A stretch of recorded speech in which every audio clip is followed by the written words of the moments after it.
I want to know how he's attained the level of success he has versus other chefs who haven't attained the same level. If you have to narrow it to something. Yeah, I mean, I don't know. I think that a lot of chefs have attained, a higher level than I have. I don't really think of myself in that way.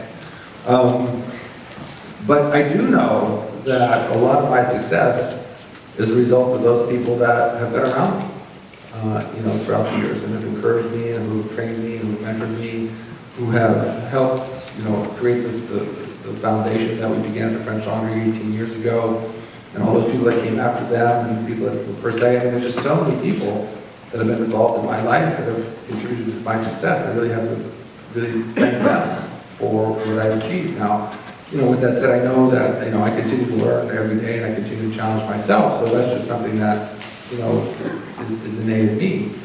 But, with that desire to always do a little better tomorrow than today, and you surround yourself with the right group of people who have that same kind of goal, and whether they're above you or below you or beside you, and, it's really about the team.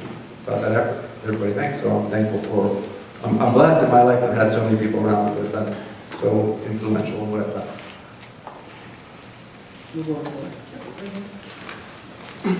Can you describe a little bit the transition between chef to restaurateur?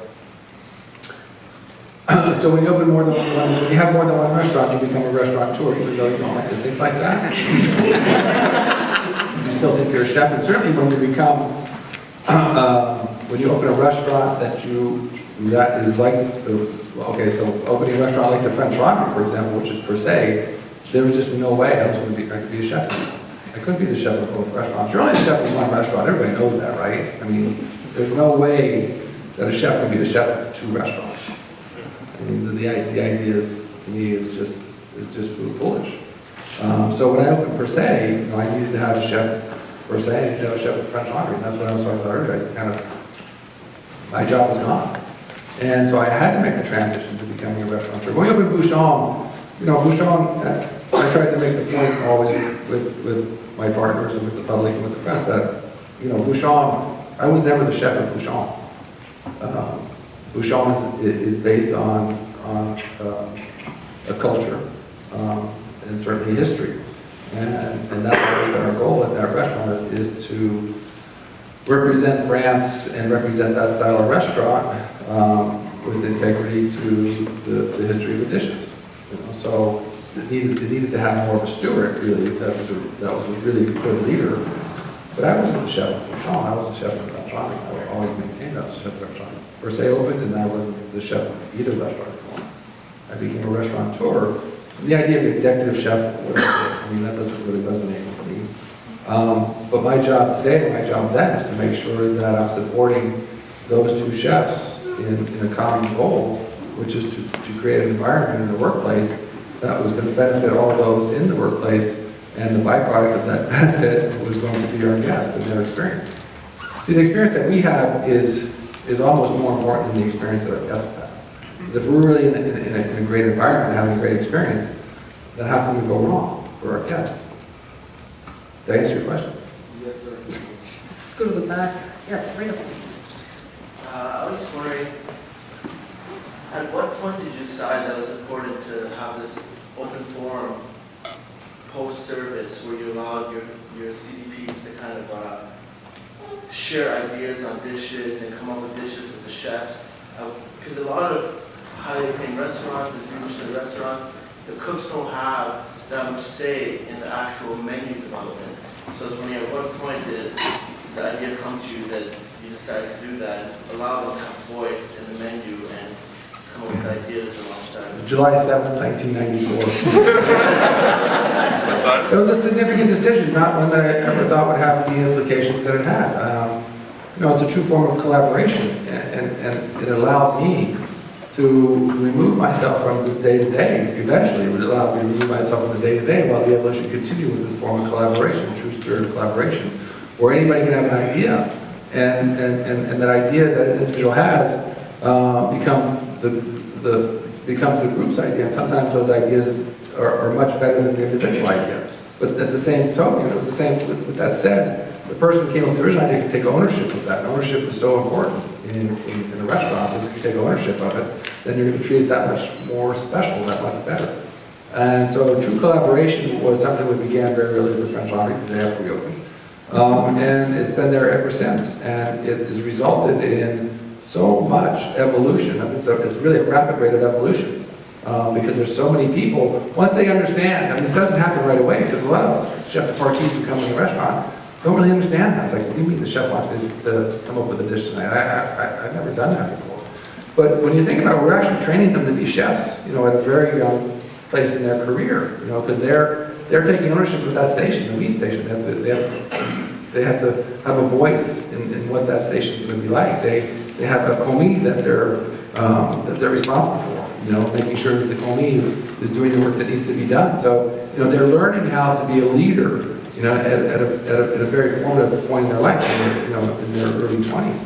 And if they work that way, they gain a great sense of knowledge and confidence in being a chef. And I've seen some of these young people go out, and we all know the names of some of the great ones, but I've seen some of the other ones that have gone out, and just done tremendous jobs in smaller restaurants in different parts of the country that never attained the stardom that some of the other young ones have.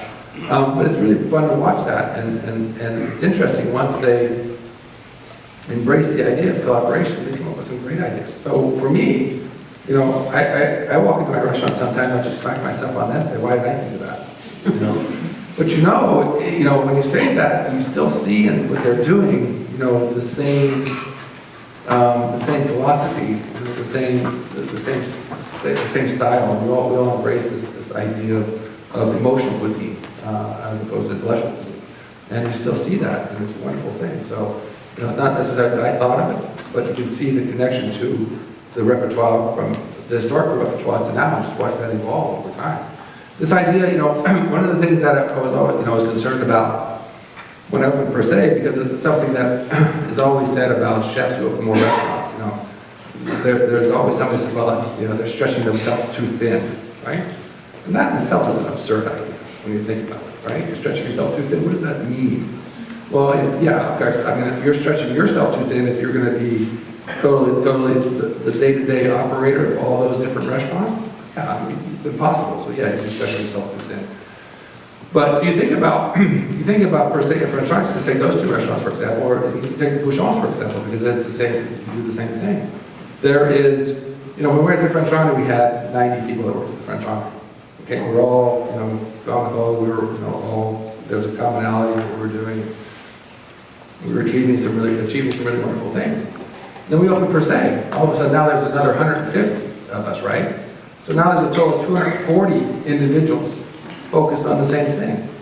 I don't know how that's stretching myself too thin. I mean, all of a sudden we became twice as strong as we were before, because we had that many more people that were involved in our restaurants, that many more people who were involved in our philosophy, that many more people involved in the evolution of the restaurant. So the idea of stretching yourself too thin is an absurd idea if you do it the correct way, which is making yourself stronger by having a group of individuals, wherever they are,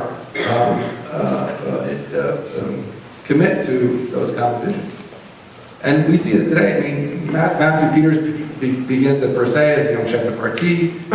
3 years later, he goes to the French Laundry as a sous chef. Like a year from now, he'll go back to per se as an executive sous chef. I mean, it's like Timothy and Eli, exchanged restaurants for 2 weeks. I mean, where does that happen? And then how's that how's that not strength when you can change all these individuals from one restaurant to the other? You have a problem with one restaurant, it's extraordinary what happens in our restaurants and just the connection that they have. And Bouchon's the same way. All three Bouchons, I mean, the chefs there, have a great collaborative effort.